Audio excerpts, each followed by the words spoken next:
Ônibus incendiados, paradas lotadas, insegurança. Milhares de passageiros inconformados nas ruas de Manaus. Pancadaria e quebra-quebra. O novo valor da tarifa de ônibus provoca tensão dentro e fora da Câmara de Vereadores. O reflexo do caos no transporte coletivo, agora numa crítica na TV.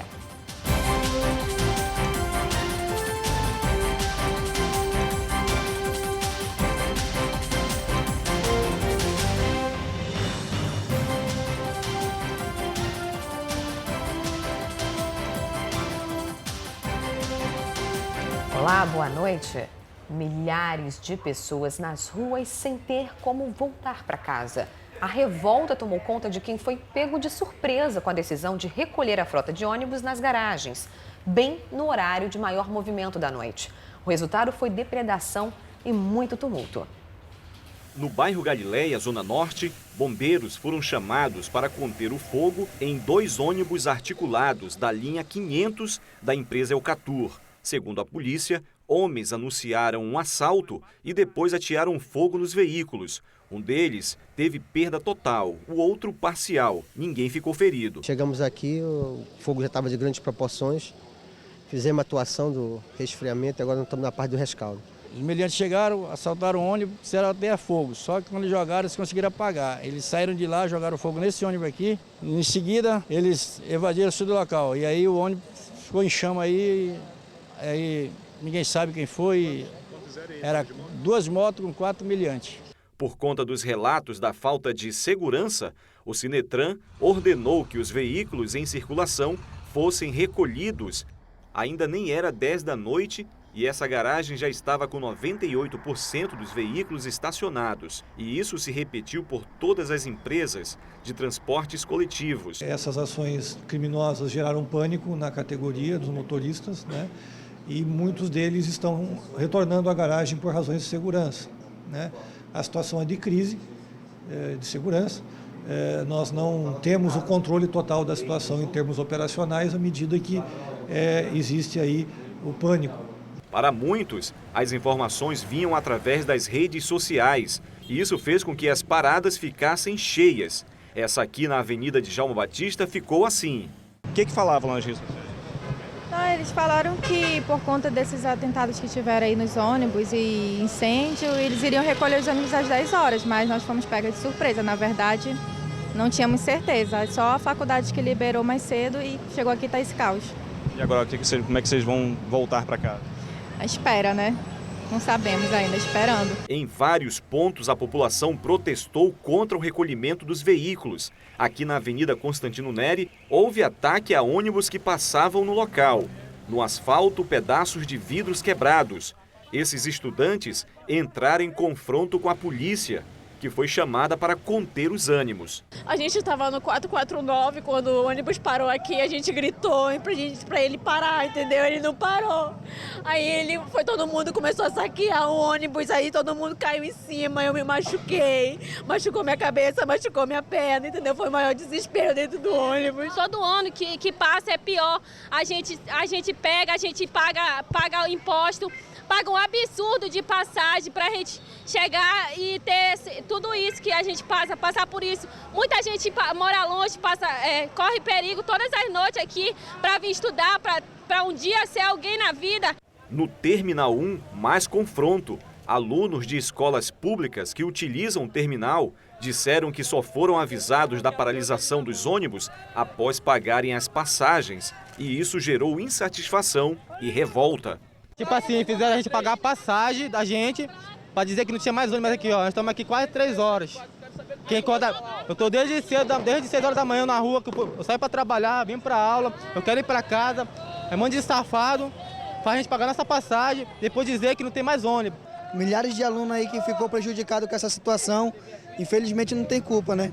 E o pânico que se instalou na cidade por conta desses incêndios nos carros? Rapaz, moro lá no Viver Melhor e não tem ônibus pra mim. Como é que é? Moro lá no Viver Melhor, lá na Barreira, eu não tenho ônibus pra mim. Bom, nós estamos agora aqui no terminal central da cidade. Agora são 10 horas e 54 minutos. Geralmente, durante a semana, tudo isso aqui fica cheio de pessoas que trabalham aqui no centro e também de alunos. Mas por conta desse tumulto que se instalou aqui na cidade, a gente está encontrando assim, ó, as paradas vazias e nenhum ônibus circulando. Na Avenida Getúlio Vargas, mais tumulto. Esses alunos jogaram lixo na via em protesto. A polícia foi acionada e conseguiu controlar a situação. Segundo o Sindicato das Empresas de Transporte de Passageiros do Estado do Amazonas, o primeiro registro de ataque a ônibus na cidade foi na noite de quarta-feira, com a linha 535, no bairro Armando Mendes. Que situação desesperadora é essa passada pelos usuários do transporte coletivo ontem à noite. E olha, hoje pela manhã a situação voltou ao normal nas ruas da cidade. Mas essa lembrança do tumulto de ontem não saiu da cabeça dos usuários. Dentro dos ônibus ainda restava o medo de protestos violentos. A polícia apresentou ainda o suspeito de atear fogo em um desses veículos. Terminal 3, Cidade Nova, para onde se vira passageiros inconformados com o transporte coletivo. Demora dos ônibus e muito lotado. Quando ele vê, às vezes a gente está na parada, não para. A manutenção de transporte em Manaus não funciona. Eu sou mecânico, tenho 34 anos de mecânico. Não funciona. É porque lá os motoristas fazem a lista, olha, o ônibus está acontecendo isso. O encarregado, o gerente da manutenção de todas as empresas, não estou falando como um ano só não, todas. Não, vai que não tem transporte para substituí-lo. O ônibus tem que rodar assim mesmo? Tem que rodar assim mesmo. Principalmente quando está lotado, né? Quando é muita gente, nunca sabe quem está por perto, aquela pessoa pode estar de olho assim na pessoa, qualquer momento pode roubar, né? E a pessoa não perceber, né? A gente se sente inseguro por isso, né? Anderson já foi assaltado dentro de um ônibus. Ele conta que desde lá não carrega mais nada de valor. Não ando mais com smartphone, ando com pouco dinheiro, ando só com a passagem do ônibus mesmo. E a gente anda com o pé atrás, né, todo tempo. E quem anda de ônibus agora tem uma preocupação a mais: os ataques aos veículos. Na última quarta-feira, um ônibus foi completamente destruído pelo fogo. Ontem houve mais 2 incêndios, além de uma tentativa. Segundo o Sinetran, se contar todas as tentativas de depredação, passam de 30 somente essa semana. A pessoa passa na moto, joga o coquetel molotov, queima o ônibus e às vezes pode não dar tempo da gente sair, né? Medo a gente tem. Vocês estão trabalhando com esse medo? Eu trabalho com esse medo. Meu parceiro também. A Secretaria de Segurança Pública fez questão de tranquilizar a população. Em entrevista nesta sexta-feira, o secretário Sérgio Fontes explicou que ninguém se feriu nas ações criminosas contra os coletivos. Segundo ele, não faltou policiamento nas ruas. E o que gerou insegurança foi a suspensão das linhas. Não tinha necessidade de suspender a circulação de ônibus? Nenhuma. Nem quando motoristas são alvejados por assaltantes, os funcionários retiram. Ainda mais agora que ninguém tinha sofrido nada e que nós estávamos à disposição para garantir a segurança do transporte urbano e que ele levasse em segurança a sociedade para casa. Para evitar novos ataques, a Polícia Militar disse que passou a atuar de forma ostensiva em locais de grande movimento e principalmente nos pontos finais. Se for preciso, PMs vão fazer abordagens dentro dos ônibus.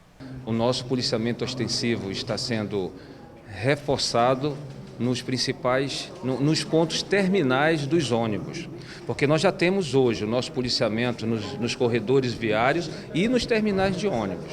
Ontem, a PM chegou a prender este homem por tentar colocar fogo em um ônibus na Redenção. Wilson disse que não tinha intenção de atear fogo no veículo, mas não conseguiu explicar por que estava com combustível. Para a polícia, o depoimento dele apresenta contradições. Ele é ex-funcionário de uma empresa de ônibus, tinha cartão do Sinetran, que dá direito a andar de graça nos coletivos.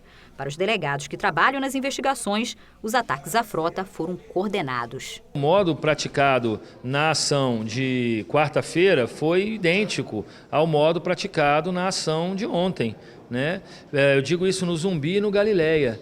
Nós temos imagens também relativas à situação que aconteceu ali na Compensa, né, com o ônibus da Via Verde. Então, tudo isso denota uma situação de aparência, uma similitude nas ações, exceto a dele, que foi uma ação isolada. Eu digo isolada porque ele teria, em tese, agido sozinho, mas guarda correlação com os outros fatos. Mas eu gostaria, nesse momento, de alertar a sociedade amazonense que não existe qualquer fato ligado à questão prisional. Ou seja, se trata, sim, de uma manifestação de algumas pessoas ligadas a alguns setores que serão investigados e, logicamente, em termos mais mais ou menos de 4 a 5 dias, devemos dar uma resposta à sociedade sobre essa situação. Mas de qualquer forma continua a insegurança, né? E o medo dos passageiros e também dos rodoviários. E em nota, o Sinetran informou que não recebeu nenhum documento ou ligação das autoridades policiais oferecendo apoio na noite de ontem. Pelo contrário, o sindicato informou que entrou em contato com a polícia, mas não foi atendido. E hoje o governador José Mello nomeou o novo comandante do Corpo de Bombeiros Militar do Amazonas. O coronel Fernando Paiva Pires Júnior, que já é secretário da Defesa Civil, vai acumular também a função de comandante do Corpo de Bombeiros. Ele tem 51 anos e 29 de carreira militar. Já foi chefe do Estado-Maior e também comandante do Batalhão de Incêndio Florestal. O coronel Fernando Paiva substitui o coronel Fernando Sérgio Austrégésilo Luiz, que foi exonerado do cargo. E daqui a pouco a gente continua falando sobre o reflexo do caos no transporte coletivo da cidade. Você acompanha a confusão hoje de manhã na Câmara de Vereadores. Teve pancadaria e quebra-quebra dentro e fora do plenário. O tumulto foi uma forma de protesto contra o aumento da tarifa de ônibus. Até já.